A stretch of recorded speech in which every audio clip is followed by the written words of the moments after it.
නිසා අර නින්ජලා මේ මුළු බිල්ඩිමම වතුරෙන් පුරවන්න පටන් ගන්නවා. ඉතින් මේ බිල්ඩින් එකේ තට්ටුවෙන් තට්ටුව දිගටම වතුර පිරෙන්න ගන්න නිසා මේගොල්ලෝ එක දිගටම උඩට දුවන්න පටන් ගන්නවා මේ වතුර පිරෙන එකෙන් බේරෙන්න. මොකද චූටිට පීනන්න බැරි නිසා.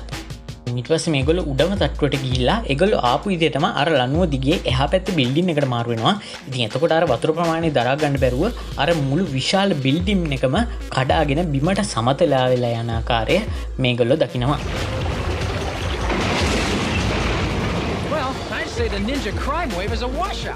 ඉතින් ඊට පස්සේ මේගොල්ලෝ අර නින්ජලාගේ ඇඳුම් කට්ටලේ අරගෙන ගිහිල්ලා මේගොල්ලෝගේ මාස්ටර් පෙන්නනවා මේ වගේ නින්ජලා තමයි අපිත් එක්ක සටනට ආවේ කියලා. ඉතින් එතකොට තමයි මාස්ටර් අඳුරගන්නේ මේ නින්ජලා ඇඳගෙන ඉන්නේ ඒගොල්ලෝගේ නින්ජා කල්ලිය වන ෆුට් ක්ලෑන් එකේ නිල ඇඳුමයි කියලා. ඒ වගේම ඒකේ ලෝගෝ එකත් මේ ඇඳුම් වල ඔවුන්ට දකින්න ලැබෙනවා. එතකොටම මාස්ටර්ට තේරුම් යනවා අනිවාර්යයෙන්ම අර ඔරොක්කු සාකි කියලා හැඳින්වෙන සාකිය කියන පුද්ගලයා මේ වෙනකොට නිව්යෝර්ක් නගරයට ඇවිල්ලා ඉන්නේ මේ අපරාධ කටයුතු කරන්නේ ඔහු විසින් කියලා. ඉතින් එතකොට අපේ ජීප්පෝ කියනවා ඒගොල්ලෝ ඔක්කොමලා විනාශ වුණා බිල්ඩිමත් එක්ක සමතලා වෙලා ගියයි කියලා. නමුත් මාස්ටර් කියනවා සාකිය කියන්නේ හැම ලේසියෙන් පරාජය වෙන කෙනෙක් නෙමෙයි. මෙයා අනිවාර්යෙන් මෙතනින් පැනලා ගිහිල්ලා ඇති කියලා.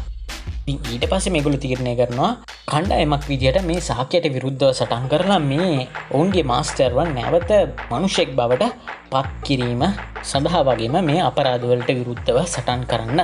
ඉතින් ඊට පස්සේ පේන්නේ මේගොල්ලෝගේ පළවෙනි ජයග්‍රහණය සමරන්න පීසා එකක් කන ආකාරය. ඉතින් ওই විදිහට තමයි මේ පළවෙනි අපිරජීප්පෝ කාටුන් එක අවසන් වෙන්නේ. ඉතින් මේකත් විශාල කාටුන් සීරීස් එක පළවෙනි එපිසෝඩ් එක විතරයි. ඉතින් මේ හැමදේම අපි ඔයගොල්ලෝ ගාවට අරගෙන එන්න ලැස්තිලා ඉන්නවා.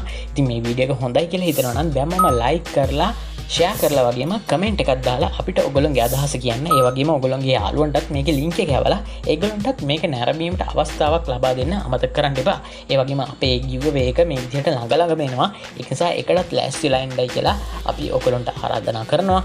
ඉතින් මේ වගේ තවත් සුපිරිම අපිරජීප්පෝ කතාවකින් ඔයගොල්ලෝ හම්බෙනකම් ඔයගොල්ලෝ හැමෝටම ජය ජය.